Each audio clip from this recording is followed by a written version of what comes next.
I peered into the darkness beyond the Challenger's viewport. Our lights barely sliced through the inky water. 8,000 meters down.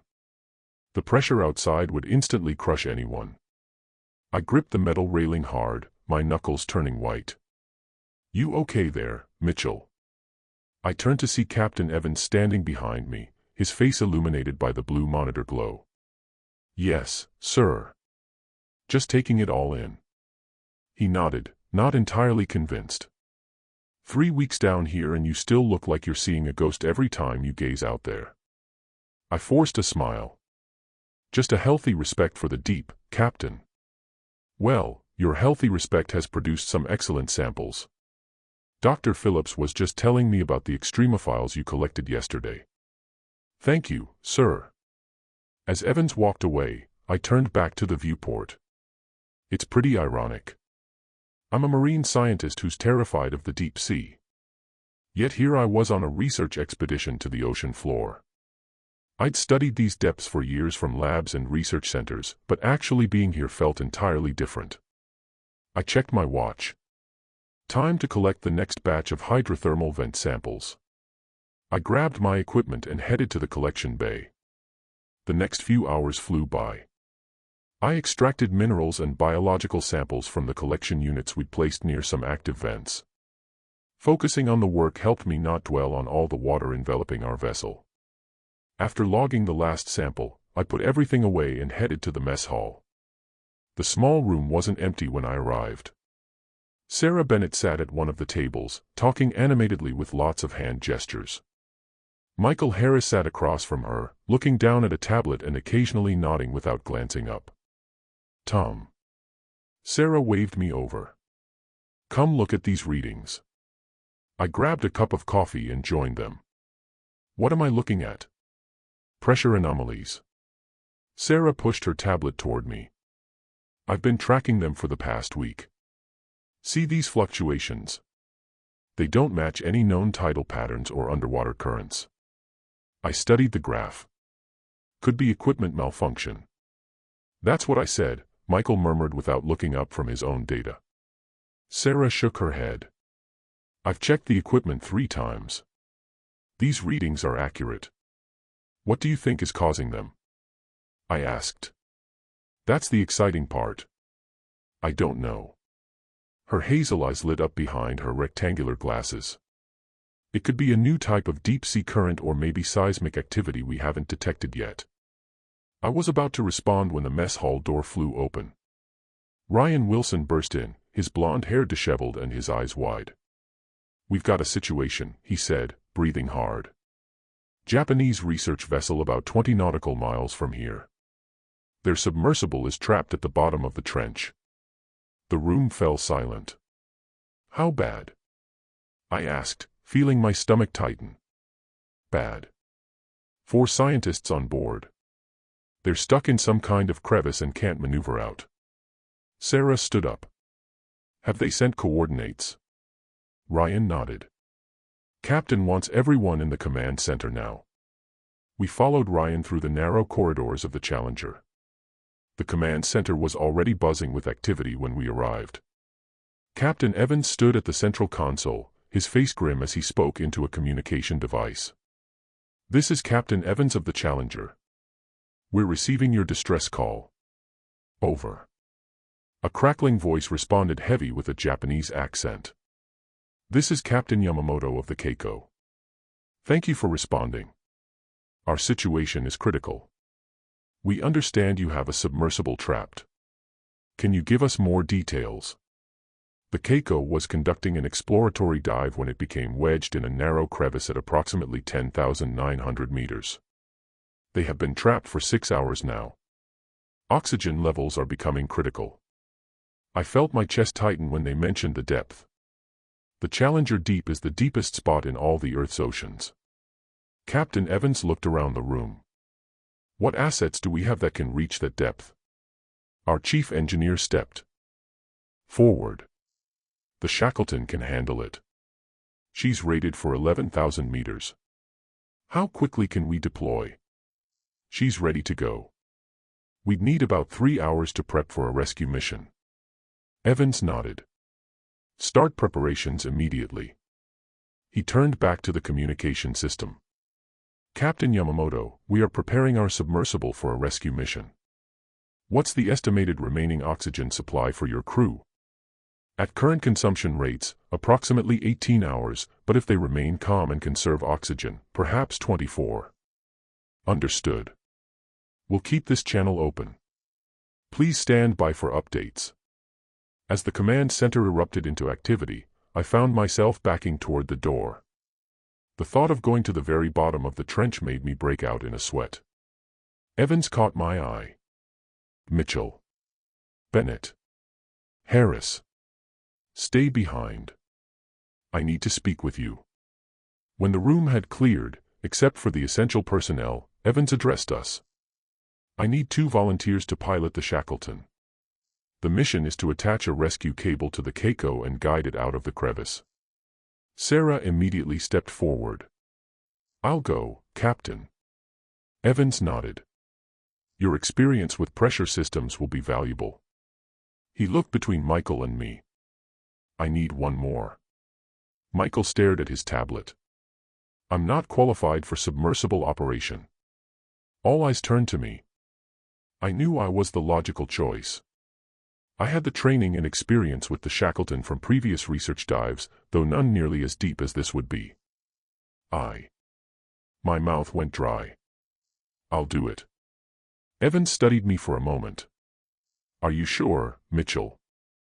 I know your history with deep water operations. Someone has to go, I said, surprised by the steadiness in my voice. I'm qualified, and I know the Shackleton systems better than most. All right, you and Bennett will pilot. Harris, I want you monitoring from here. If those pressure anomalies Sarah's been tracking are real, I want to know about them before our people encounter anything unexpected. Michael nodded. The Shackleton will be ready at 0400 hours, Evans continued. That gives you both 6 hours to rest and prepare. This is going to be a dangerous mission, even without your personal concerns, Mitchell. I need you both at your best. Yes, sir. Sarah and I responded in unison. As we left the command center, Sarah put her hand on my shoulder. You didn't have to volunteer, Tom. I know how you feel about the deep. I gave her a weak smile. Like I said, someone has to go. Well, I'm glad it's you. There's no one else I'd rather have piloting with me. I nodded, not trusting myself to speak. As I walked back to my room to get ready, I kept thinking about the scientists stuck in the dark with everyone on board still hoping someone would find them. I was scared, but I knew I'd made the right choice. In 6 hours, I'd be heading down to the bottom of the Mariana Trench and whatever was waiting for me in the dark water below. I met Yuki at 0400 sharp outside the submersible bay.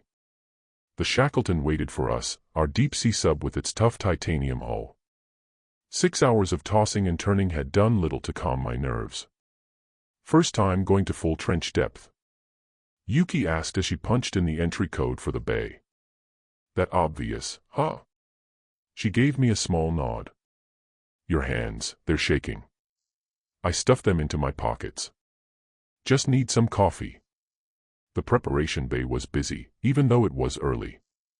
2 technicians ran final checks on the Shackleton's life support systems while another loaded emergency supplies into the storage compartments. Sarah was already there talking with the chief engineer over a tablet.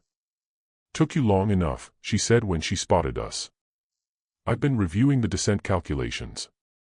We need to modify our ballast ratio to account for the extreme depth. Yuki moved immediately to the external hull, running her hands along the pressure seals. I followed her lead, grateful for the distraction of routine checks. You've been down this deep before? I asked, testing the primary oxygen valves. Twice. She moved methodically from one system to the next. Once in the Puerto Rico Trench and once here about 15 kilometers north of where we're headed today. And it went smoothly both times. She paused, considering her answer. The Puerto Rico dive was textbook. The Mariana dive. Her hands continued working, checking the rescue winch mechanisms. We lost hydraulics at about 10,000 meters. Had to surface manually. My stomach clenched. What caused it? Never determined conclusively. Pressure fluctuations, maybe. She must have noticed my expression because she added, that was with older technology. The Shackleton has redundant systems for everything critical. For the next 5 hours, we got the submersible ready. I checked and double-checked the life support, navigation, and communication systems, while Yuki focused on the rescue equipment and external mechanisms. Sarah coordinated with the Challenger's bridge, relaying updates on the Keiko's status. Oxygen levels dropping faster than projected, she reported at one point. They're down to about 16 hours now. As launch time approached, Captain Evans came to the bay for a final briefing. The plan is straightforward, he said, pointing to a topographical map of the seafloor. You'll descend directly to these coordinates. Based on the Keiko's data, the sub is wedged in this narrow crevice. Your job is to attach the rescue cable, guide them out, and bring everyone back to the surface. What about those pressure anomalies? I asked. Evans looked at Sarah. We've been watching them. They're all grouped about 3 kilometers from where you're headed. You should be fine, but keep your sensors on. And if we do encounter anomalies? Yuki asked. Use your judgment. The priority is rescuing those scientists, but not at the expense of your safety. At 0650, we made our final preparations. Yuki and I climbed into the Shackleton, taking our spots in the pilot and co-pilot seats. The inside was cramped but practical, with screens all around us and a big window in front. Last chance to back out, Yuki said as she initiated the pre-launch sequence. I shook my head. I'm good. Descent profile loaded, she continued. All business now. Life support optimal. Rescue equipment ready. From the external speaker, I heard the bay controller's voice. Shackleton, you are cleared for launch. Opening bay doors now. Roger that, Yuki responded. Beginning launch sequence. Water filled the launch bay as the exterior doors opened. I felt sweat beading on my forehead as the Shackleton detached from its moorings and began to float. Launching in 3, 2, 1. Yuki activated the descent thrusters and we sank into the dark water. The Challenger's lights illuminated our first part of going down, but they quickly grew dim as we went deeper. The outside lights turned on by themselves, shining blue light into the dark water in front of us. Passing 1,000 meters, Yuki announced, her voice calm and methodical. I focused on the monitoring systems, watching depth readings tick upward and pressure measurements climb steadily. The hull creaked occasionally, normal flexing as we descended. So, Yuki said after several minutes of silence, what brings a man afraid of the deep to the deepest place on Earth? I continued watching my monitors. Who says I'm afraid? Your file mentions deep water anxiety issues. Plus, you look like you're about to pass out. I exhaled slowly. I had an incident during graduate work. Research dive off the coast of Chile. Equipment failure at 700 meters. How long were you stuck? 6 hours. Backup systems kept me alive. But I trailed off, remembering the absolute darkness after my lights failed. The growing cold as systems shut down one by one. The certainty that each breath might be my last. You don't need to explain, Yuki said. I get it. She told me about her first solo dive off the coast of Okinawa. She'd grown up there, watching her dad's boat go out to sea each morning. I was certified for 500 meters, but I went to 750 because I was young and stupid. She said with a small laugh. My oxygen recycler started making this high-pitched noise like a tea kettle, but much worse. I was sure it was about to explode. What happened? Loose filter cap. Fixed it in about 10 seconds once I calmed down enough to think. She adjusted our descent angle slightly. But those 10 seconds of pure panic, I still remember them perfectly. As we kept going down, Yuki told me more stories from her 12 years working in the deep sea. She talked about glowing sea creatures, hot vents on the ocean floor, and how it got really quiet the deeper we went. 5,000 meters, she announced. Halfway there. I checked our communication link. Challenger, this is Shackleton. Status report. All systems normal. Descended to 5,000 meters. Captain Evans's voice came back clear, but with slight static. Roger that, Shackleton. The Keiko reports oxygen reserves at 14 hours remaining. Continue descent. The crushing reality of our depth pressed against my consciousness with each passing minute.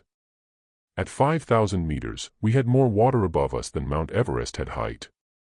The pressure outside would flatten a human body instantly. 7,000 meters, Yuki said sometime later, entering the Hadal Zone. I'd studied the deepest part of the ocean for years. It's a place so harsh that we know less about it than Mars. But life still exists down there in some really weird forms. See-through fish with huge jaws.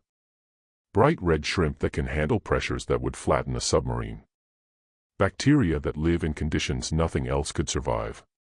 Challenger, Shackleton reporting depth 8,500 meters, I said into the comm system.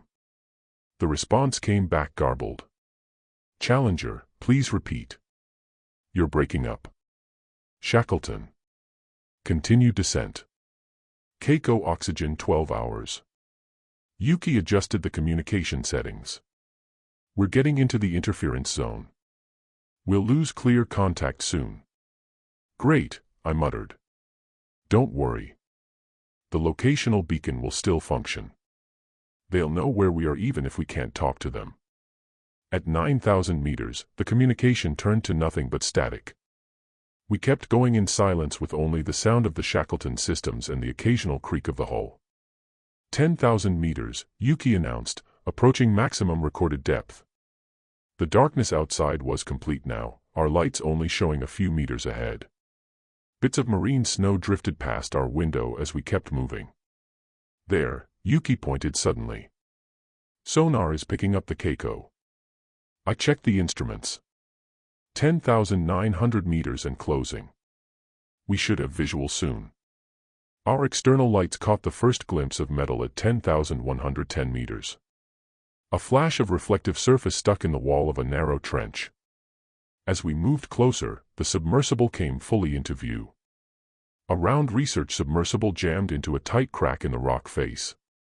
Its hull clearly damaged along one side. Keiko, this is the Shackleton, I transmitted on the emergency frequency. Do you copy? The video screen flickered to life, showing 4 haggard faces crowded together. An older Japanese man spoke, his voice strained but controlled. This is Dr. Hiroshi Tanaka of the Keiko. Thank you for coming. His English was precise despite the obvious stress. Our situation is deteriorating quickly. We're here to get you out, I assured him. What's your status? Oxygen at critical levels. Life support failing. Hull integrity compromised in Section 3. He paused. And something is wrong with our instruments. What kind of wrong? Yuki asked, already maneuvering the Shackleton into position above the Keiko. They show impossible readings. Pressure fluctuations that violate physics. Temperature drops to near absolute zero, then back to normal within seconds. I exchanged a glance with Yuki. When did these readings start? Approximately 1 hour ago. Shortly after we detected. He trailed off, looking to his colleagues. Detected what? I prompted. Movement. Large-scale movement below us. Our sonar registered a mass of significant size, but with properties unlike anything we've encountered. I was really nervous as we approached in the Shackleton. We need to move quickly. We're positioning to attach the rescue cable now. Yuki turned on the external robot arms. I'll need to get within 2 meters of their upper hatch to secure the connection. She moved our vessel really carefully, bringing us right over the Keiko's emergency attachment point. The robot arm stretched out and grabbed the connector on our rescue cable. Almost there, she murmured, her concentration absolute. That's when our sonar pinged with a new contact. What is that? I leaned forward, adjusting the settings. There's something below us. It's big. Yuki didn't look away from her work. How big? I stared at the readings, checking the system again to make sure it wasn't an error. Massive. And moving upward. The water around us grew darker, like our external lights were fading. I checked the power readings. Normal. This wasn't equipment failure. On the video screen, Dr. Tanaka's face suddenly changed. His eyes widened as he looked past his viewport towards something below. The other scientists began pointing frantically, looking like they were shouting though we couldn't hear them. What are they seeing? I asked, even as dread pulled in my stomach. Thomas. Yuki's voice had lost its calm edge. Look. I turned toward our viewport, following where she was looking downward. At first, I saw nothing but darkness. Then, as my eyes adjusted, I realized the darkness itself was moving, flowing, changing. A huge shape emerged from the deep water below us, something that bent the light around its edges. I couldn't make sense of what I was seeing. It looked solid and liquid at the same time, with corners that seemed to fold into themselves in ways that hurt my eyes. Bright spots pulsed across its surface in patterns that made no sense. As it rose toward us, I knew what I was seeing couldn't be real. Not in the world as I knew it. The thing moved up and down beneath our subs, so big I couldn't wrap my head around it. It clearly didn't belong here, but there it was. As it came up toward us, I realized that what I was seeing couldn't be real. The thing moved under our subs, so huge I couldn't wrap my head around it. It didn't belong here, but it was definitely there. I held onto the controls of the Shackleton until my fingers hurt. The sub tipped as the thing pushed water all around us, making new currents out of nowhere. Warning lights lit up all over the console. Stabilizing thrusters engaged, I said, my voice unrecognizable even to myself. The creature kept moving up. It moved weirdly smoothly for something so big, bending in ways that didn't make sense, like parts of it were somewhere I couldn't see. On our video link, Dr. Tanaka was right up against the Keiko's window.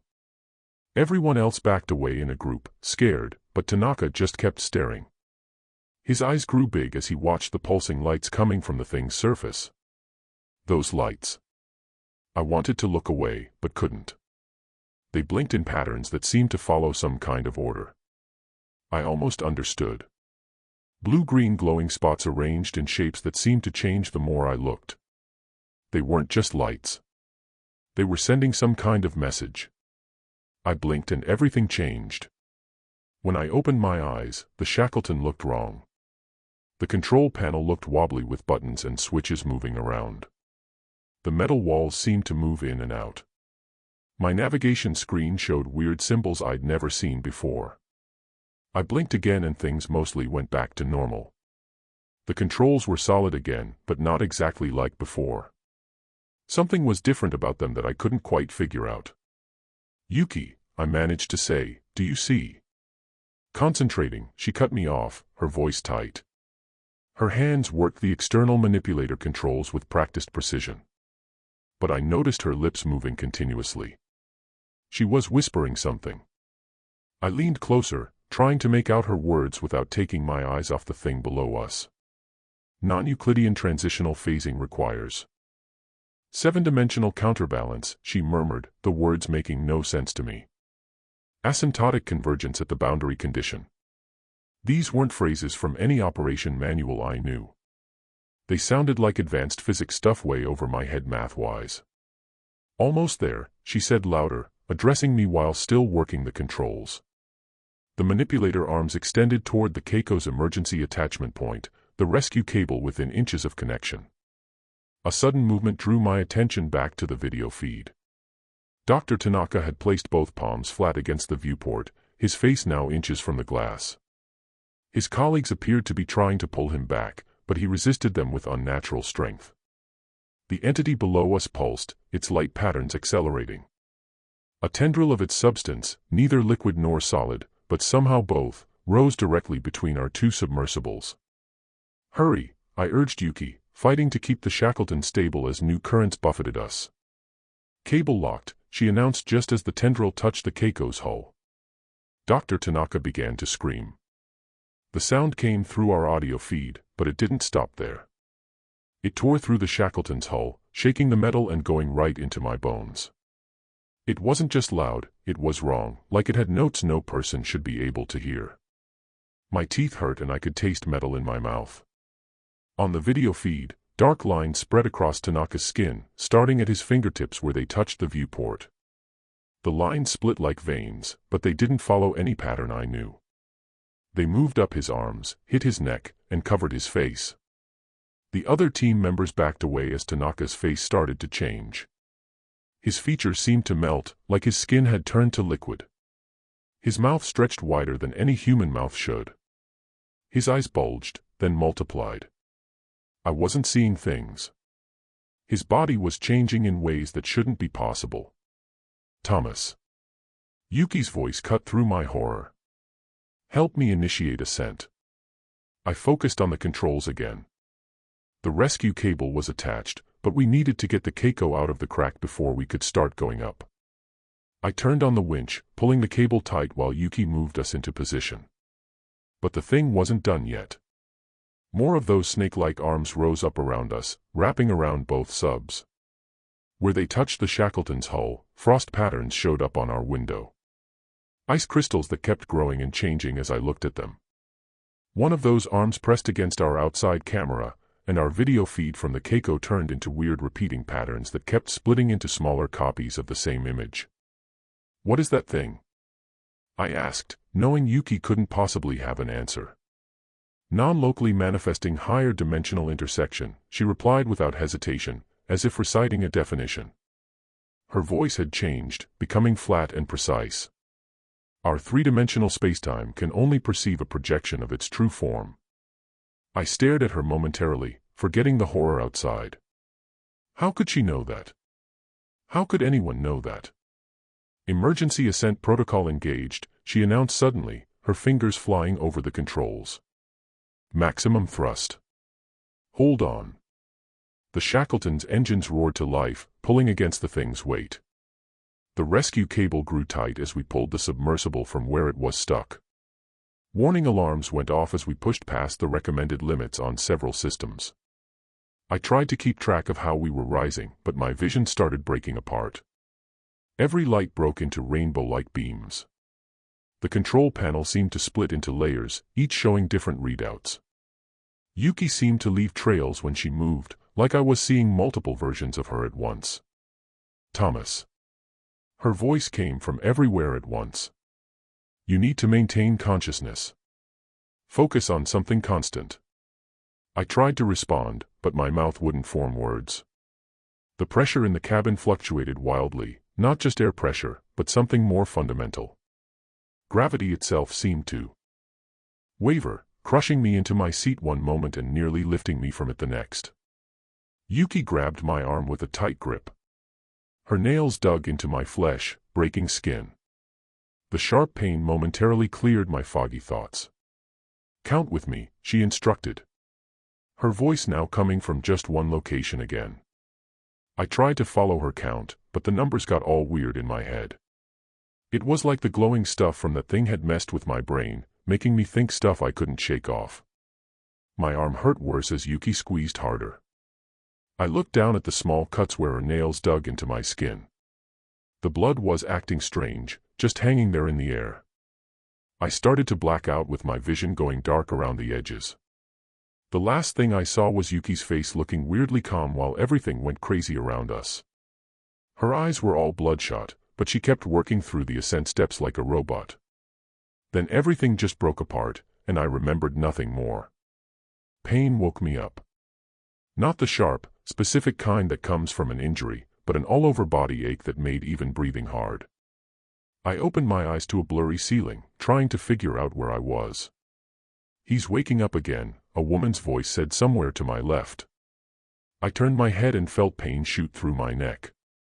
I saw Dr. Emma Phillips fixing something on the four-stand next to my bed. The medical bay of the Challenger slowly came into view. White walls, monitoring equipment, and the soft sound of air moving through the room. What happened? My voice came out as a dry rasp. Try not to move too much, Dr. Phillips said, inserting a needle into my foreline. This will help with the pain. I watched as she injected a clear liquid into the port. Almost immediately, a cool feeling spread up my arm and the pain started to fade. "The Keiko?" I asked. "The rescue?" "Successful, more or less," she replied, not meeting my eyes as she checked my vital signs on a monitor. "Captain Evans will brief you when you're more stable." As the medication kicked in, I noticed other feelings besides the pain. My muscles felt stiff, like I hadn't moved in a long time. The bandages on my arms and chest were itchy, and my mouth was dry from not having enough water. I spotted a wall calendar, the type where you cross off each day. 5 days had been marked since we went down in the Shackleton. 5 days that were completely blank in my memory. "I've been unconscious for 5 days, I asked, trying to piece together what had happened after. "After what?" My memory of the rescue attempt fragmented when I tried to access it. Flashes of light, Yuki's voice counting, a feeling of reality slipping away. Dr. Phillips nodded. "You were in and out. This is the first time you've been lucid enough for a real conversation." She handed me a cup of water. Small sips. The water tasted metallic but helped my dry throat. As I drank, I noticed bandages all over me. I pulled back the thin blanket and saw white gauze wrapped around my torso and some smaller bandages on my arms. "What happened to me?" I asked. "You sustained multiple lacerations during the ascent," Dr. Phillips explained, taking the cup from me when I finished. "Nothing too deep, fortunately. No major blood vessels were compromised." "Lacerations from what?" She adjusted something on my monitor before answering. "Trauma during the rapid ascent. The submersible took significant damage. You were thrown against broken equipment." According to Yuki, something felt off about her explanation, but I couldn't figure out why. My memories were all jumbled up, just random flashes with no connection. I could see the entity coming up from below with its weird shape that didn't make sense and the lights moving across it. I remember Dr. Tanaka screaming after that. Everything went blank. "Dr. Tanaka and the others?" I asked.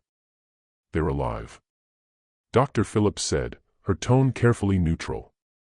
She made a note in my chart and headed toward the door. "I need to inform the captain you're awake. Try to rest." Left alone, I tested my limbs carefully. Everything worked, but moving made my muscles hurt. I touched one of the bandages on my arm, feeling the cut underneath. The shape seemed planned, not like a random injury from getting thrown against equipment. I didn't have time to think about this more before the medical bay door opened again. Yuki-chan walked in, standing very straight with exact movements.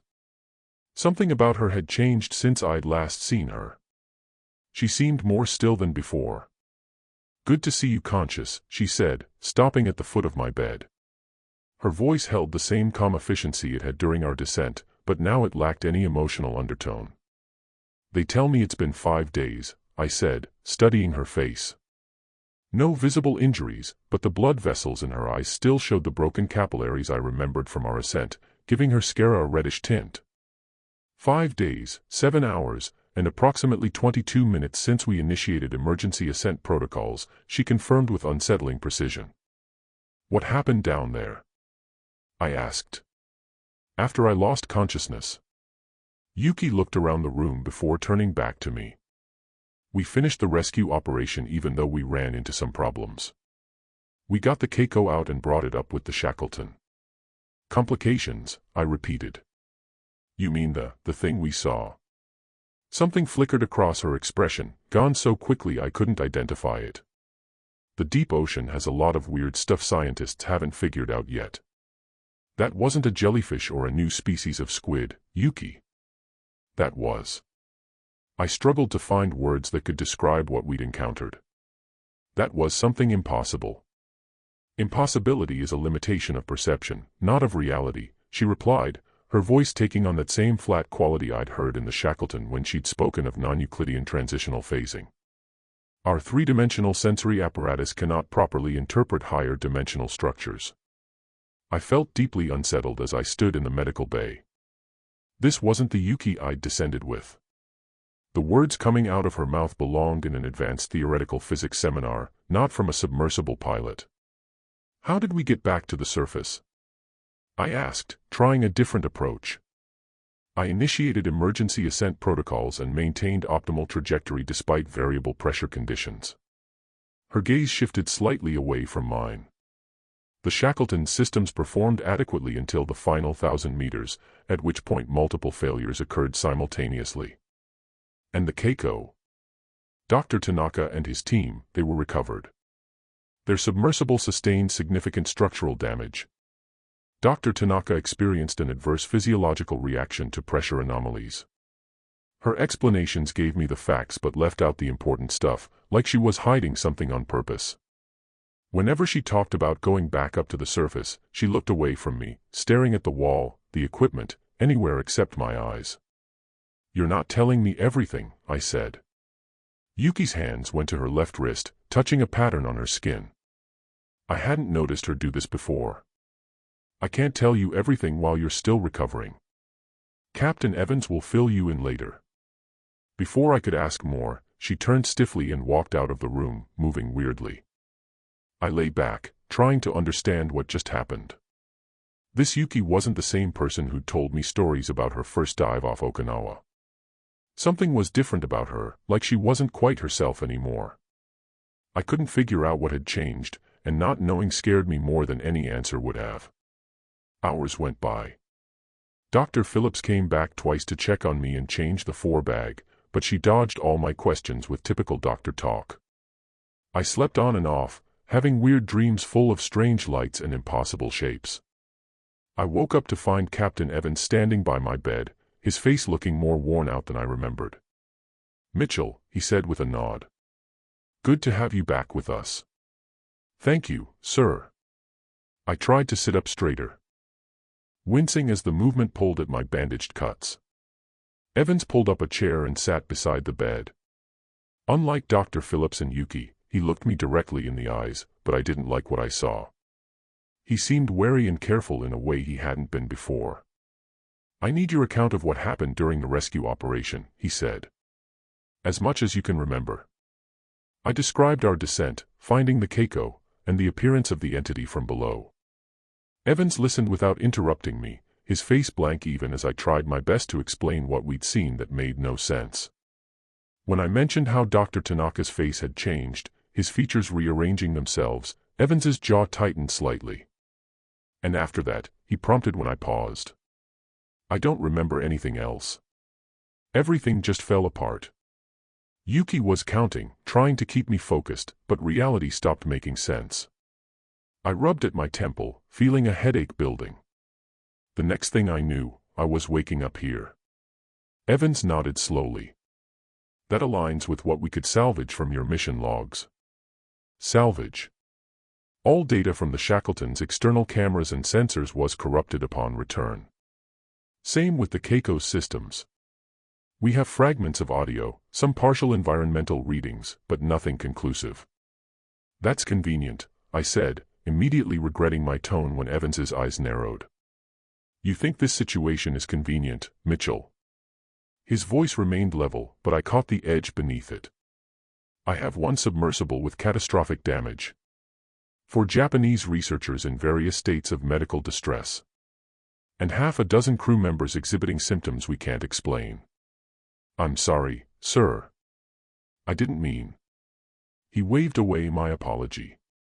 "Dr. Tanaka is currently quarantined in a separate medical facility on board. His condition is unique. I'd like to see him," I said. "That's not possible at this time. Dr. Phillips has implemented strict isolation protocols." "What about the others from the Keiko?" Evans stood, straightening his uniform. 2 are stable but unresponsive. The 4th took his own life 36 hours after rescue." I felt stunned by his words. "He what? Hanged himself using bed sheets. Left no note, no explanation." Evans moved toward the door. "We're on an emergency return course to Guam. ETA 3 days. Once there, proper authorities will take over this investigation." "Investigation of what?" Evans paused at the door. Whatever happened down there wasn't just an equipment malfunction or a new marine species. Mitchell, you know that better than most. He turned back to face me. Rest. Recover. We'll talk more when you're stronger. After he left, I sat in silence, trying to process everything. A member of the Keiko's crew had killed himself. Dr. Tanaka was quarantined. Yuki had changed in ways I couldn't really explain. And through it all, I kept coming back to that thing we'd encountered. Something so weird that just seeing it had messed with my head. In the medical bay, I suddenly realized my hand was moving against my left wrist. Fingers tracing a pattern on my skin. I hadn't meant to do this, but my fingers moved like they had a mind of their own, following a specific sequence. I made myself stop, freaked out by this automatic movement. It was the same pattern Yuki had traced. That thought made me feel sick. That evening, Dr. Phillips came to check on me one last time before lights out. As she fixed the bandages on my torso, I spotted something I'd missed before. Her fingers moving against her own wrist. The same exact pattern. "What are you doing?" I asked, keeping my voice casual. She glanced down at her hand as if surprised to find it moving.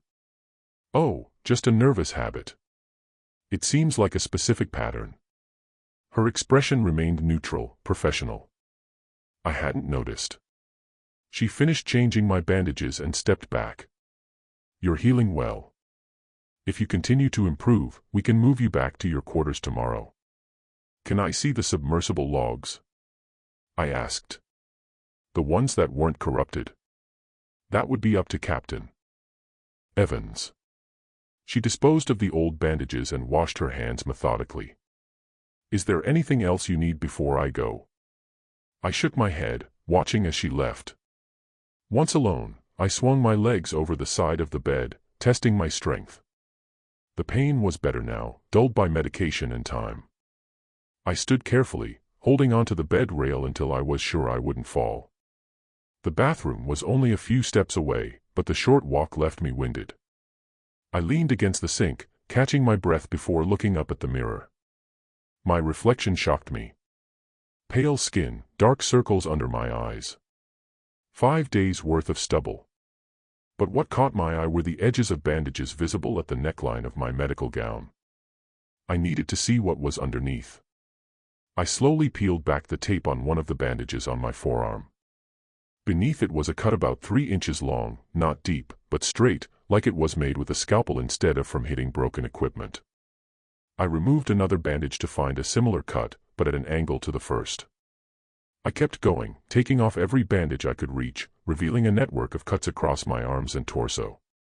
Standing before the mirror, I could now see them all together. Not random injuries, but a pattern, geometric, deliberate. The cuts formed angles and intersections that seemed to map something across my skin. This wasn't from an accident, I whispered to my reflection. The pattern was too precise, too intentional. I couldn't have done this to myself, even in some weird blackout. And yet, as I stared at the lines etched into my skin, something about them seemed weirdly recognizable, like I should know what they meant. I traced one line with my finger, following it across my chest to where it crossed another cut at a perfect angle. The pain had dulled enough that I could focus on the pattern itself. As I looked at the cuts, I noticed something strange. The lines seemed to move slightly under my skin. I blinked, thinking it was just the light or my meds. But when I looked again, it was still happening. The lines pulsed. Not a lot, but they expanded and contracted in time with my heartbeat. Thump.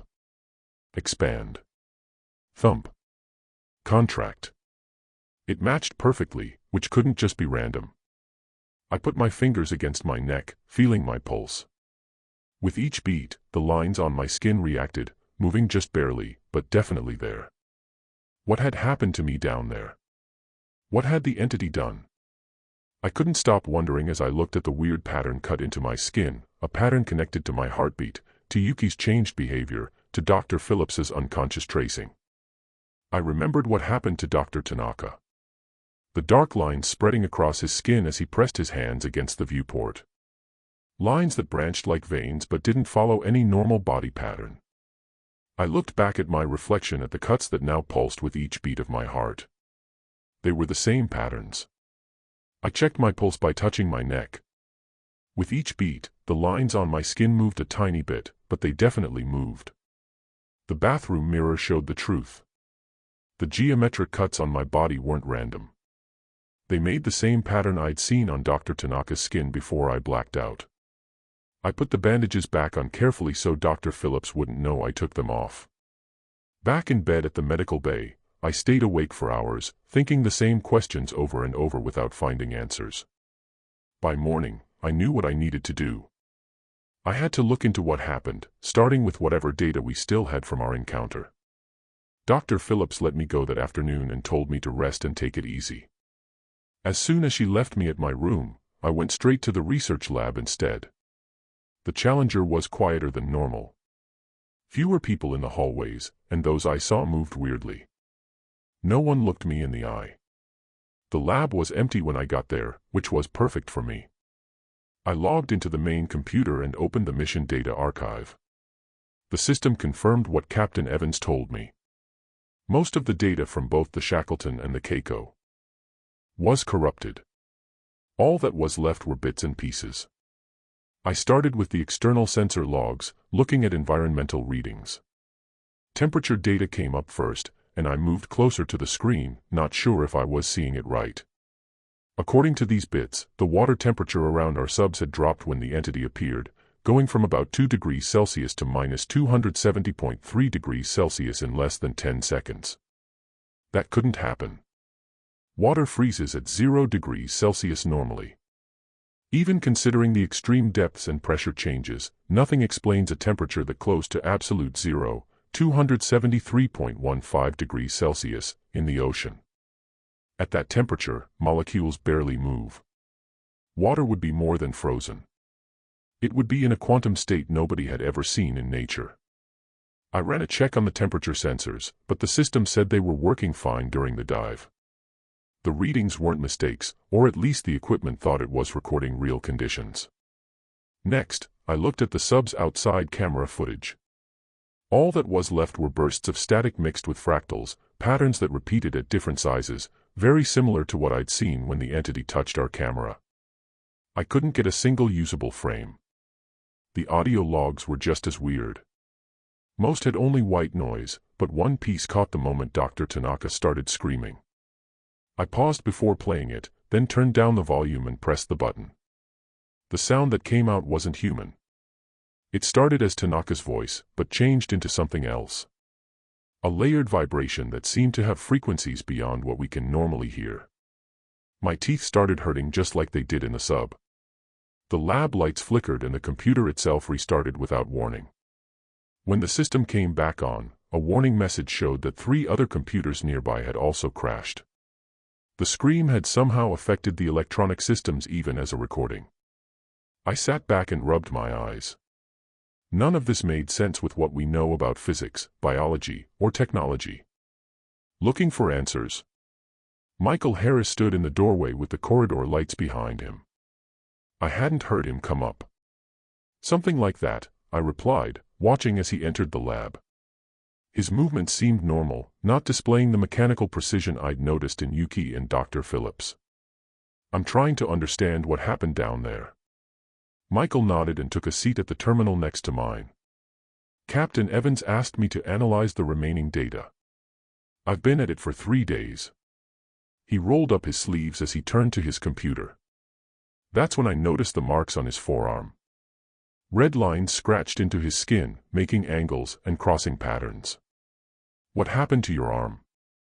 I asked, keeping my voice casual despite the alarm bells ringing in my head. Michael looked down as if just noticing the scratches. Oh, I've been doing that. Doing what? Letting the pressure out. He resumed typing, apparently unconcerned. The mathematics keeps building up. It needs somewhere to go. I stared at him, not knowing what to say. Michael had always been the most strictly logical person on the Challenger. Hearing him talk about mathematics building up like it was a real thing was really weird. What mathematics are you talking about? I asked. Michael's typing paused. You've seen it too. In your dreams, at least. His fingers resumed their work without him looking at the keyboard. The patterns, the ones that were in its light. They keep repeating, growing, each one more complex than the last. My arm began to itch where the cut lines traced across my skin. I resisted the urge to scratch at them. Have you found anything in the data? I asked, redirecting the conversation. Any explanation for what we encountered?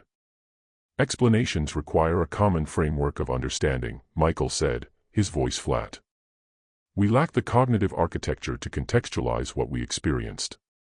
Like asking a two-dimensional being to describe a cube. He turned his monitor toward me. The screen showed a complicated 3D model spinning slowly, a strange, geometric shape made of layered shapes that folded into each other in ways that hurt my brain to look at. What is that? I asked. A simplified representation. The actual structure exists in more dimensions than we can perceive, but this gives an approximation. He tapped a key and the model zoomed out to reveal that the structure I'd been looking at was just one node in a vastly larger network. I've been reconstructing it based on sensor fragments and mathematical extrapolation. You built this from the corrupted data. Michael smiled thinly. No, I built it from memory. I stood up and backed away. You couldn't possibly remember something this complex from a brief encounter. Not with normal human memory capacity. No. His eyes remained fixed on the rotating model. But things have changed, Thomas. My mind works differently now. Faster, clearer. I see connections I never could before. I needed to leave. Something was very wrong with Michael, just as it was with Yuki and Dr. Phillips. But before I left, I needed one piece of information. Where are they keeping Dr. Tanaka? Medical Isolation Ward C. Michael didn't look away from his screen. Level 3 security clearance required for entry. I thanked him and left quickly, feeling him watching me as I walked out of the lab. The isolation ward was in a restricted section of the medical bay.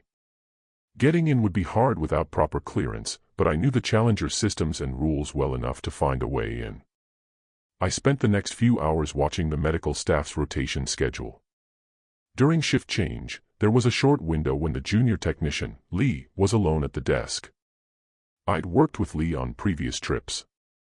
He was careful but wanted to impress higher-ranking scientists. When the time came, I walked up to the desk confidently. Lee, I need 5 minutes with Dr. Tanaka, I said without preamble. Captain's orders. Lee made a face, checking his tablet. I don't have any authorization for that, Dr. Mitchell. It just came through. Evans is concerned about potential contamination vectors. I held up my own tablet, which displayed a fabricated report I'd created. We need to check for specific biomarkers that might explain the spread of symptoms among the crew. Lee hesitated, glancing between me and his security console. Dr. Phillips was very clear about isolation protocols. This comes directly from the captain, Lee. 5 minutes. Observe through the quarantine glass. No physical contact. I maintained eye contact, projecting confidence I didn't feel. You can call Evans to confirm if you want, but he's in the middle of coordinating our emergency return to Guam. After another moment's hesitation, Lee nodded and swiped his access card. 5 minutes only, Dr. Mitchell. I'll have to note this in the log.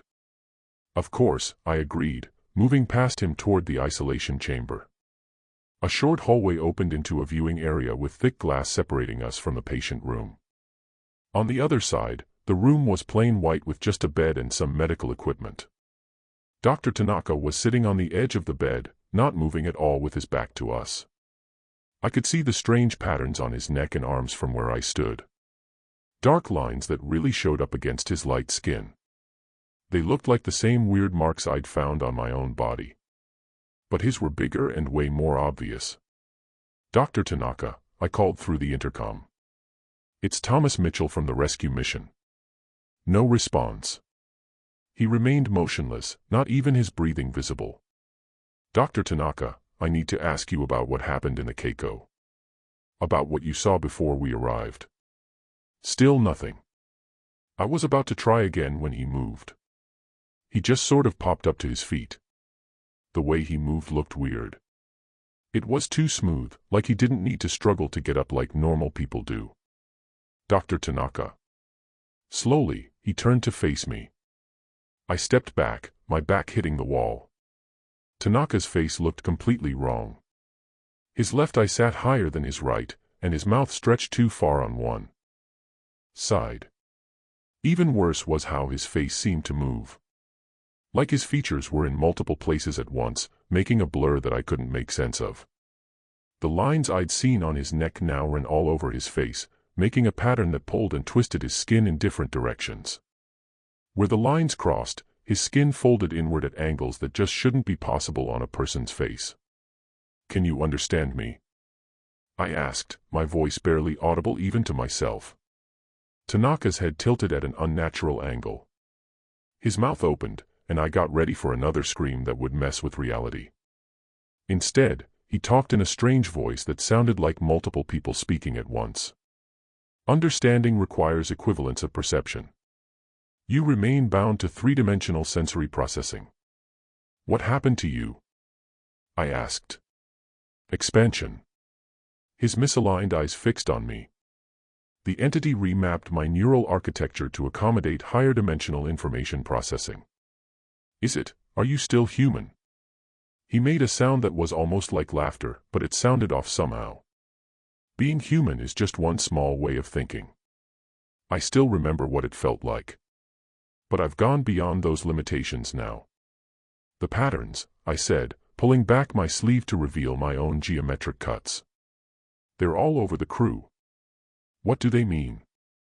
Tanaka's distorted face pressed closer to the glass. The patterns are pathways. Access points. The entity exists in multiple dimensions, but needs physical anchor points in our world to stay connected. Connected for what purpose? Purpose implies linear causality. The entity does not operate within such constraints. His mouth stretched wider. But if translation is necessary, to teach, to transform, to elevate. One of your crew killed himself, I said. That's not elevation. Transition is not universal. Some cognitive architectures collapse under dimensionally expanded awareness. I was about to ask another question when the intercom clicked off. Through the door, I heard Lee's voice. Dr. Mitchell, your 5 minutes are up. I looked back at Tanaka, who had gone back to his original spot on the bed, back turned, completely still, like our conversation never happened. Walking back to my quarters, I tried to make sense of what I'd learned. The entity wasn't just some deep-sea creature. It was something from beyond our normal reality. Being near it had changed people who encountered it, rewiring their biology and thinking patterns into shapes that worked as access points. Access points for what? Communication, control, transformation. I got to my cabin completely wiped out. After punching in my code, I opened the door and found someone already inside. Sarah Bennett sitting stiffly on the edge of my bed. She barely moved as she turned to look at me. Thomas, she said, her voice lacking the warmth it once held. I've been waiting for you. How did you get in here? I asked, remaining in the doorway. Access codes are patterns. All patterns are mathematically derivable if you understand the underlying structures. She stood with that same unnatural fluidity I'd seen in Tanaka. I needed to speak with you. About what? About the dreams. Her hand moved to her arm, scratching at the fabric of her sleeve. About the mathematics beneath reality. I noticed blood seeping through the fabric where she scratched.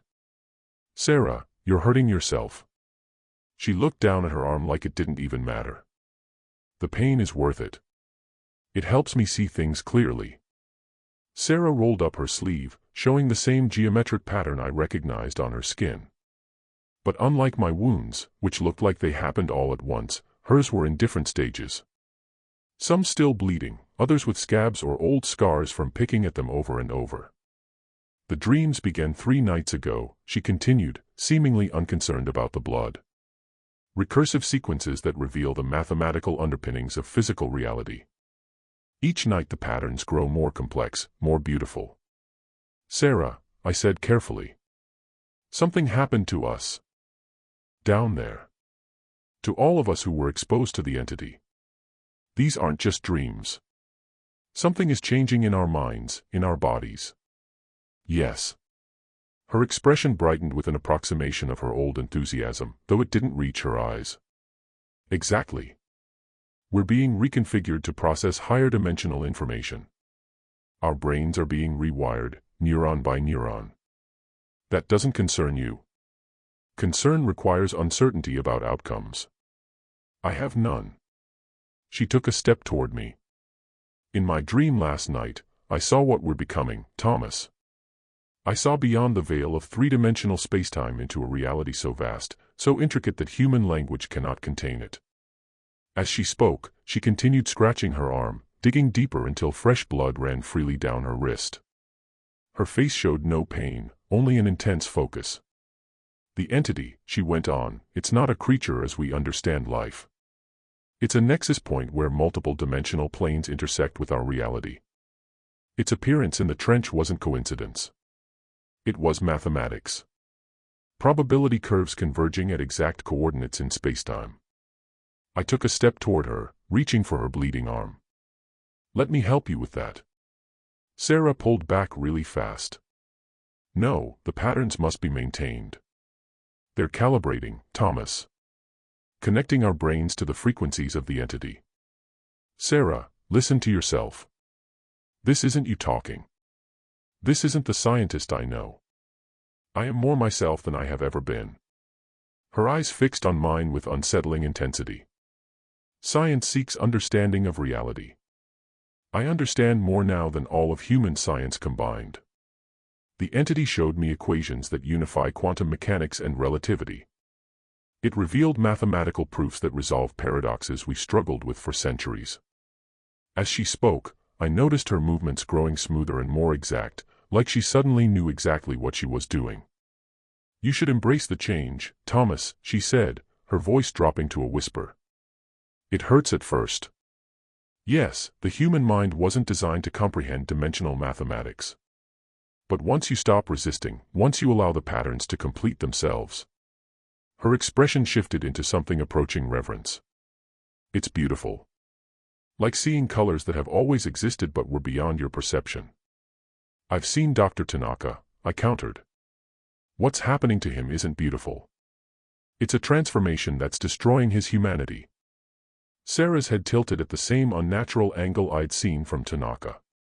Destruction implies loss. This is addition, not subtraction. We aren't losing our humanity. We're transcending its limitations. She moved toward the door, taking very even steps. The change is already within you, Thomas. I can see the patterns beginning to align in your mind. Soon you'll understand. As she reached the doorway, she turned back. 3 days until we reach Guam. By then, enough of us will have completed the transition. We'll be ready to extend the pattern. Extend how? I asked. But Sarah had already slipped out into the corridor, leaving only a few drops of blood on my floor as evidence she'd been there at all. I locked the door and fell onto my bed, my thoughts all over the place. The thing in the trench wasn't just alone down there. It was spreading through us, through the weird marks it had somehow put on our bodies and minds. It was changing us, getting us ready for something.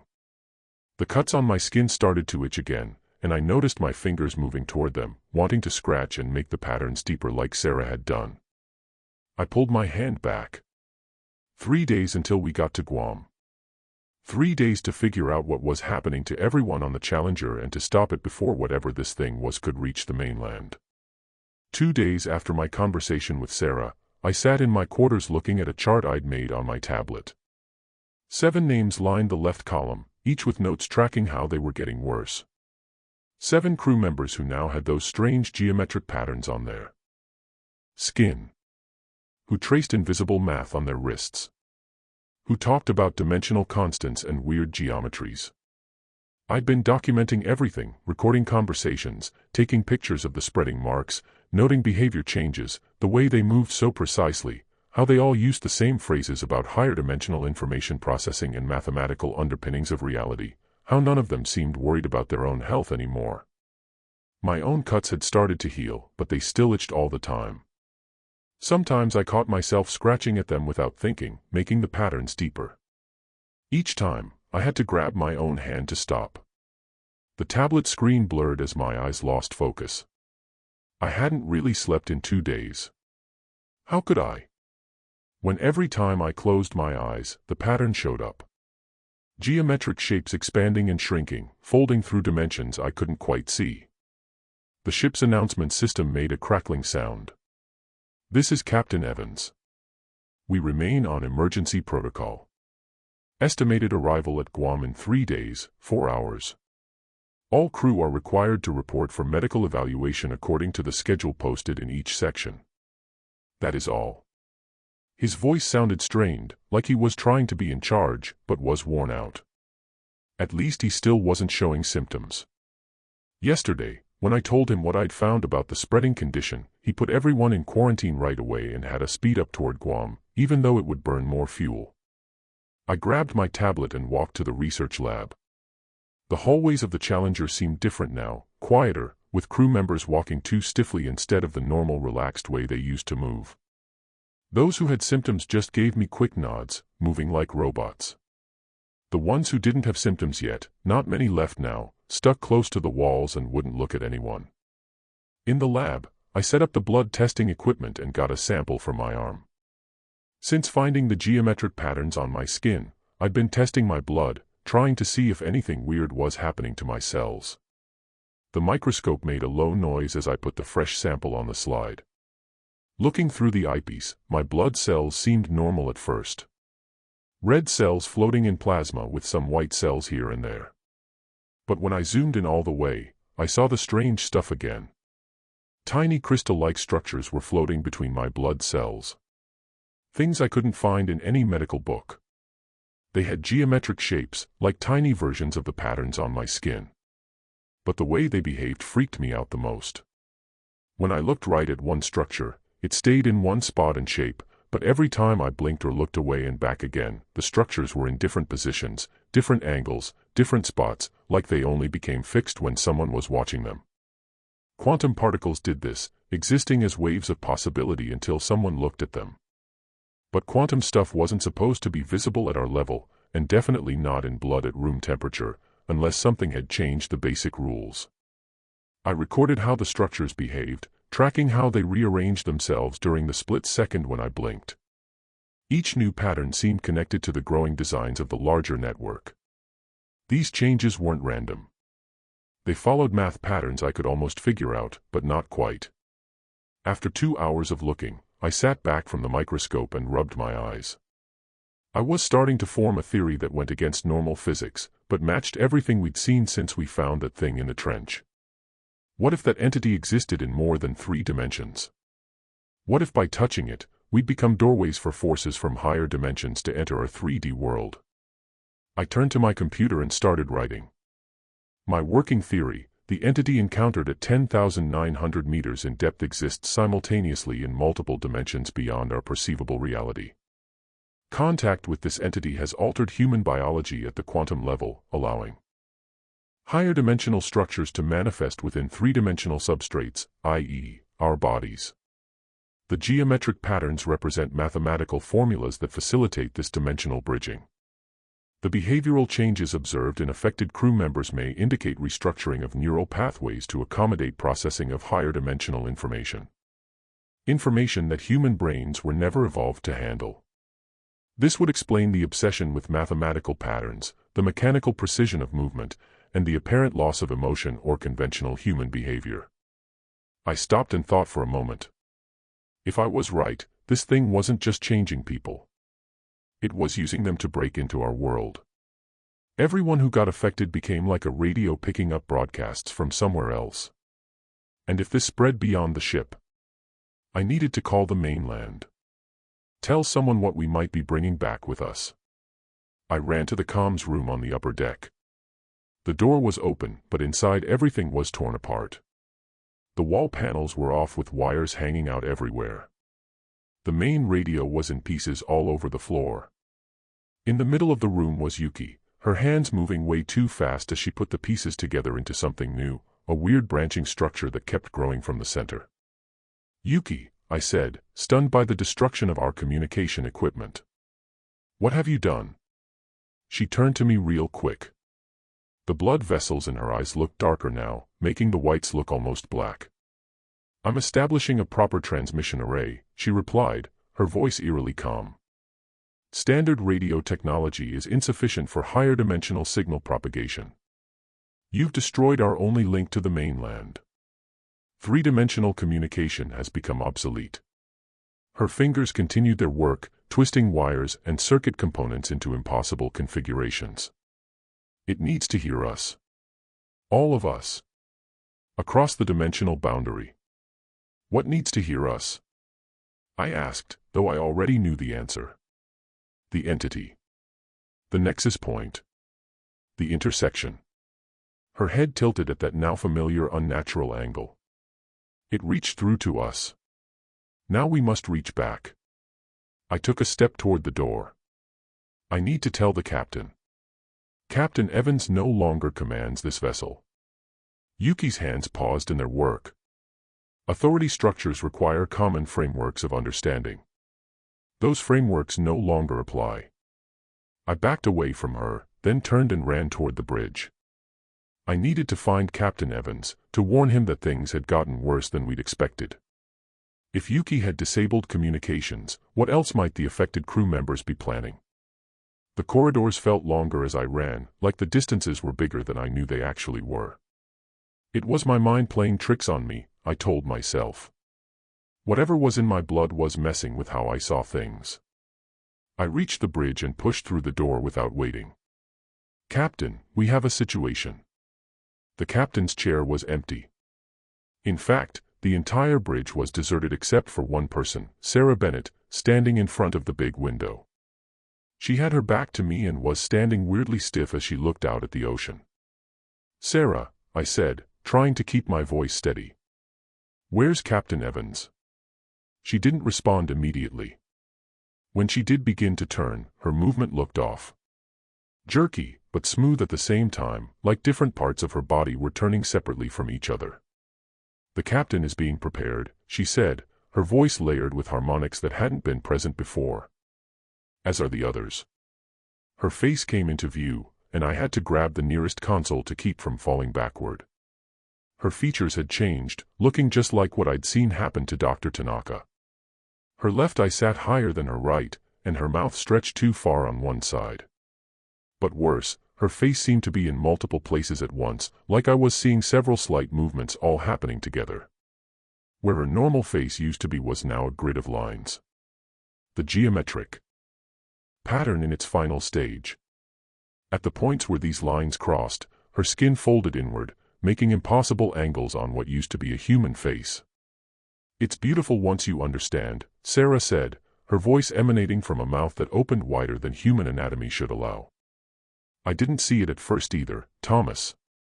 The dimensional mathematics seemed impossible, incomprehensible. But then I stopped trying to force it into three-dimensional constraints." "Sarah," I said, taking a step back for each step she took forward. "This isn't you.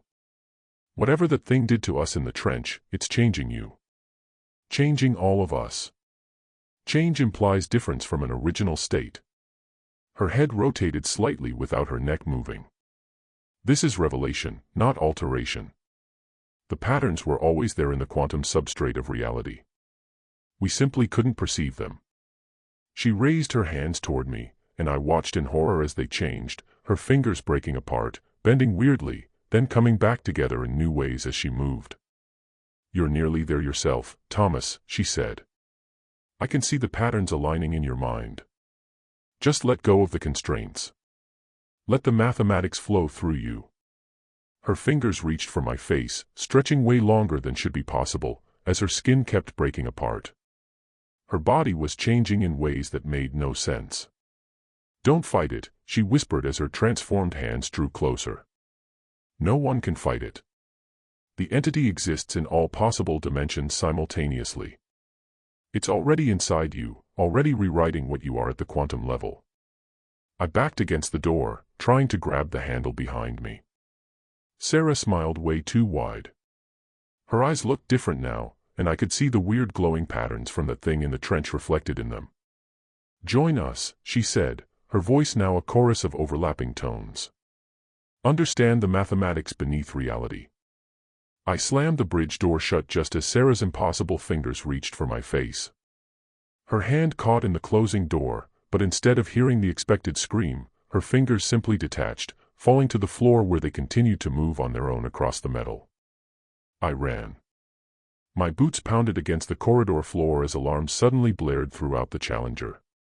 The sound cut through the weird quiet that had filled the ship over the past days, its wailing rise and fall matching my ragged breathing as I sprinted toward the research labs on the lower deck. The ship lurched beneath me. I stumbled against the wall, catching myself as the deck plates vibrated.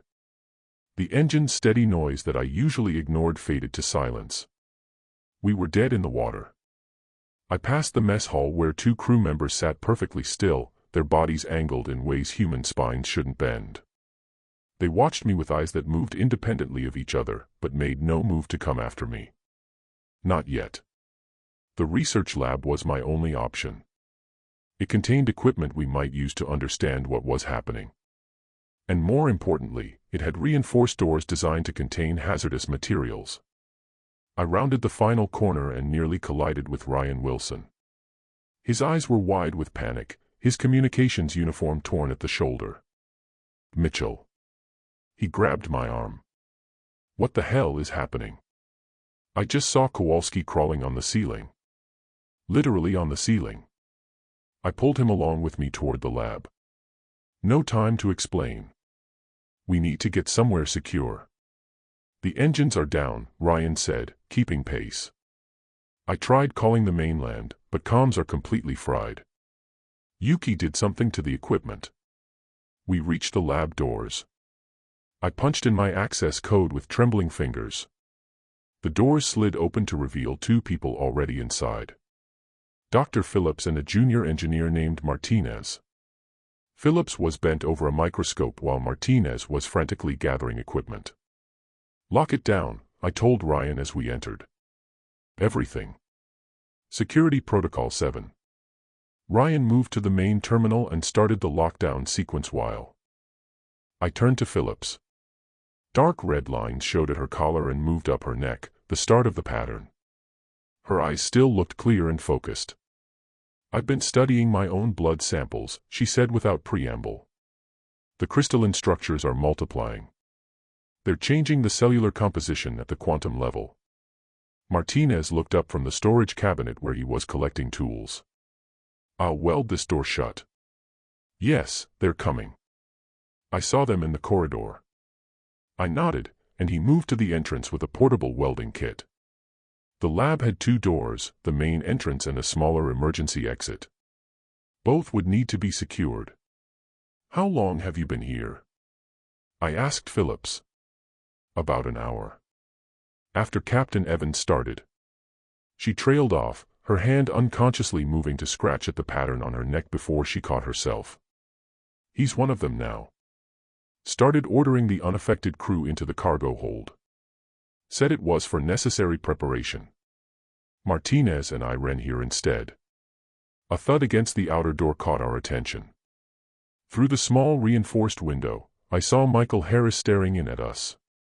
Or rather, what used to be Michael Harris. His body looked weird as it stretched out way too long one second, then squished down the next, like his bones could bend in places they shouldn't. But his face kept that same calm look that all the changed crew had. "Ryan," I called, trying to keep my voice steady. "Where are we?" He looked up from the terminal. "Middle of the Philippine Sea. About 3 days from Guam if we had engines, which we don't." Martinez finished welding the main door and moved to the emergency exit. "This will hold for now, but not forever." "What are these people? What's happened to the crew?" I took a breath, getting my thoughts together. I think we ran into something in the Mariana Trench that exists in more dimensions than we can see. Something that's changing people, messing with them at their core. Phillips nodded. The biological changes are nothing like anything in medical science. It's not just physical changes. Their brain patterns are being rewired. I took brain scans of Yuki yesterday before she refused any more tests. Her brain activity looked totally wrong. Another impact shook the main door. More faces appeared at the window. Sarah, Yuki, and others I knew, but whose features had started the same horrible changes. They moved against the glass in perfect unison, but in a messed up way, their arms and legs bending in ways they shouldn't. They're not trying to kill us, I said, watching them. They want to change us. To make us like them. What's the plan? Ryan asked, his voice tight with barely controlled panic. I turned to the lab equipment. We study this fast. If we can understand what's happening, maybe we can stop it. I need more samples, Phillips said. Blood, tissue, brain scans if possible. I rolled up my sleeve, exposing the geometric cuts. Start with me. I'm infected, but still me for now. Over the next hours, we worked like crazy as the banging on the doors kept coming again and again. Phillips took samples from both of us with the patterns, herself and me, while Martinez blocked the doors with whatever heavy stuff he could find. Ryan tried to get the lab's radio working, but said there was only static on all channels. Phillips and I bent over different desks, testing our samples. Looking through the microscope, I could see that the crystal-like stuff in my blood had grown since we last checked, making more complex patterns every hour. Look at this, Phillips called, her voice strained. She had connected her neural scanner to a terminal displaying brain activity. The patterns in our thoughts, they match the crystalline structures in our blood, which match the patterns we carve into our skin. I moved to her station, looking at the display. She was right. The neural activity in her brain showed the same geometric patterns we could see in the blood sample and on our skin. It's like a virus, I muttered, a theory forming. A higher dimensional virus that uses mathematical formulas as its genetic code. Phillips nodded, scratching at her neck before catching herself. But viruses need a vector, a way to transmit themselves from host to host. How is this spreading? I thought back to the trench, to the creature's moving body and glowing patterns. Light, I said suddenly. The patterns of light it gave off. They weren't just for communication. They were encoding information. Information our brains absorbed and began copying. But why the compulsion to scratch the patterns into our skin? Phillips asked. The answer hit me all at once. Because the entity exists in higher dimensions than we can see. It needs anchors in our world to stay connected. The patterns we make work like mathematical formulas. They connect the dimensions. Martinez looked up from the emergency exit. So, they're like antennas receiving signals from elsewhere. Exactly. I turned to the equipment cabinets. Which means if we can disrupt those signals. I began pulling out parts. A pulse generator for quantum experiments, signal amplifiers, field projectors. Martinez helped me put everything together into a makeshift device. What are you building? Ryan asked, abandoning his useless attempts at communication. An electromagnetic pulse generator modified to create a specific disruption field, I explained, working quickly. If the transformed crew are receiving signals through these mathematical anchors, we might be able to temporarily jam the transmission. Phillips joined us, her movements growing stiffer as the pattern spread further up her neck. The quantum resonance frequency would need to match the dimensional interference pattern. I nodded, finishing the connections. I'm calibrating it to the exact inverse of the crystalline structure's vibration frequency. The pounding at the door suddenly stopped. We froze, looking toward the reinforced window. The faces had disappeared. Where did they go? Martinez whispered. His question got answered by a new noise, metal groaning from above. We looked up at the ceiling vent as the grate started to bend, caving inward like something heavy was pushing on it. They're coming through the ventilation system, Ryan said, backing away. I connected the final wire to our makeshift device. It's ready. I don't know what range it will have, but...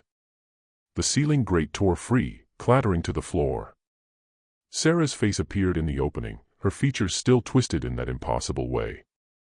Her body followed, twisting into the room all wrong, joints bending backward and limbs stretching way too long. I activated the EM pulse generator. A high-pitched whine filled the lab as blue-white light pulsed outward in concentric rings. Sarah froze mid-descent, her body convulsing. The geometric patterns on her skin flared bright red, then faded to a dull brown. Her face flickered between the twisted version and her normal human features. When she spoke, her voice was her own again, the weird echo gone, replaced by the warm tones I remembered. "Thomas," she gasped, her eyes suddenly clear and focused. "What's happening to me?" "Sarah, are you?" I stepped closer, keeping the pulse generator between us. Tears ran down her face as she looked human again for a moment. "It's still in me. I can feel it, but your field is interrupting its signal. Sarah, tell me what it is. What's happening to the crew?" Her body trembled with the effort of maintaining her human form. "It's not evil, Thomas. It's just incomprehensible. We're experiencing first contact with something that exists in dimensions we were never evolved to perceive. But it's changing people," I argued. "Destroying who they are." Sarah shook her head, wincing with pain. "Not destroying. Translating. Our brains can't process higher dimensional information the way they are now. It's trying to change us. To let us see what's really out there. By force.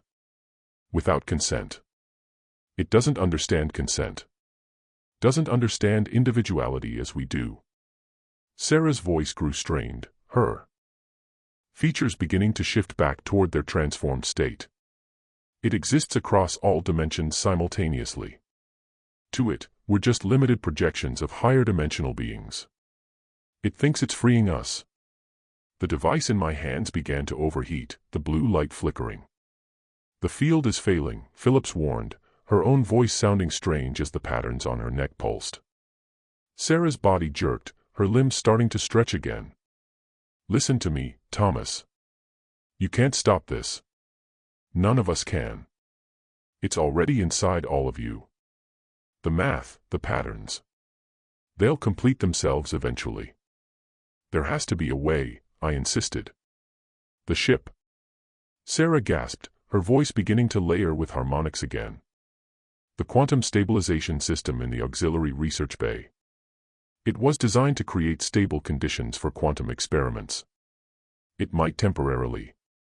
Her face twisted back into that creepy shape, and whatever clarity she had was gone. She lunged at me, moving smoothly and quickly again. Martinez hit Sarah in the head with a metal canister. She barely noticed, turning to him like a robot. "The main door," Ryan shouted. I turned to see the welded entrance starting to warp, the metal glowing red-hot as someone or something on the other side pushed with impossible force. The barricade wouldn't last much longer. "We need to get to the auxiliary bay," I shouted, grabbing the overheating pulse generator. "Now." Phillips pointed to a maintenance hatch in the floor that led to service tunnels between decks. Martinez pried it open while Ryan grabbed emergency lights from a cabinet. Sarah and 2 other changed crew members were now fully in the lab, moving toward us with a weird, stiff way of walking. The main door broke with a screech of tearing metal, showing more changed crew pushing their way in. "Go," I yelled, activating the pulse generator one last time. The device gave one last stronger pulse before dying completely. The changed crew stumbled, confused for a moment. We took advantage and dropped through the hatch one by one, Martinez pulling it shut above us just as hands grabbed for the opening. The service tunnel was tight and dark with only Ryan's emergency lights showing the way. We moved fast through the small space, hearing noises in the tunnels around us. "They're in the tunnel system, too," Martinez whispered, his voice echoing slightly in the confined space. "The auxiliary bay is 2 sections over," I said, leading the way. The quantum stabilization system was an experimental addition designed to create a field where quantum states remain fixed and observable. If the entity operates on quantum principles across dimensions, Phillips said, her voice growing more mechanical despite her efforts, a stabilization field might temporarily lock it, and us, into our traditional three-dimensional states. We reached a vertical shaft and climbed down the ladder to a lower level. Ryan went first, then Martinez and Phillips. I went last, looking up to see faces staring down at us from the tunnel intersection. Faces with too many eyes and mouths that opened in weird ways. The auxiliary research bay was empty when we got there, which was a relief. I quickly went to the main control panel and turned on systems that hadn't been used for months. The quantum stabilization array had been put in for special experiments, but nobody ever fully set it up across the ship.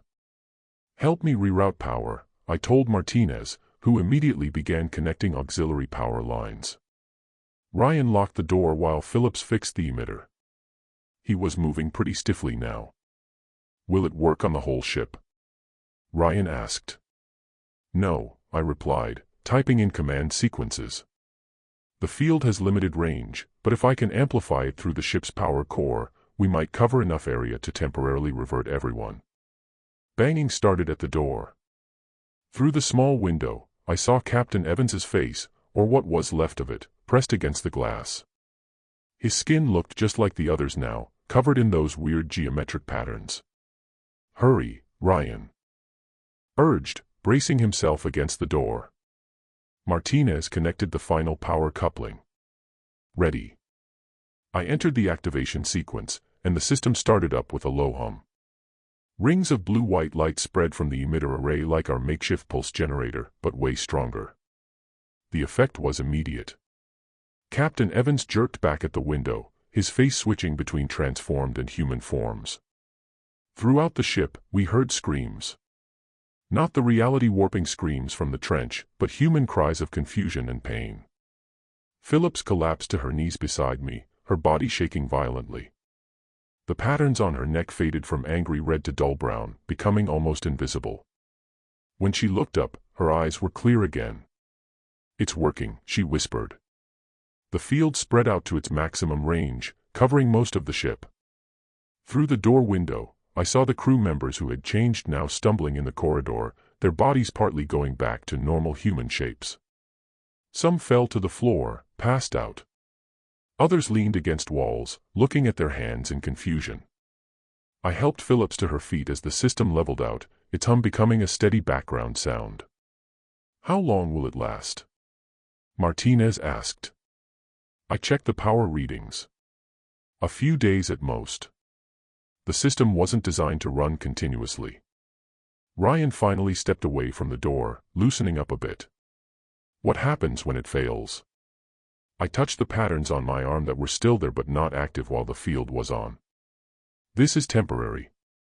We've stopped the signal from the other dimension, but the changes are stuck in us now. They're part of us." Phillips nodded. "We've bought time, nothing more." "Time enough to reach Guam?" Ryan asked hopefully. "Maybe. If we can get the engines running again." I moved to the communications terminal in the corner. "And we need to warn them. Prepare them for what's coming." Martinez was already examining the system diagnostics. The engines weren't damaged, just shut down. With the crew temporarily back to normal, we might be able to restart them. I looked around at the three of them, the only crew members not fully affected. Phillips and I were okay for now because of the quantum field, but we still had the entity's patterns inside us. This was just a temporary fix, not a cure. "We should find the captain," I said. "See if the stabilization has returned him to himself." We carefully opened the door. The corridor beyond was littered with crew members in various states of consciousness.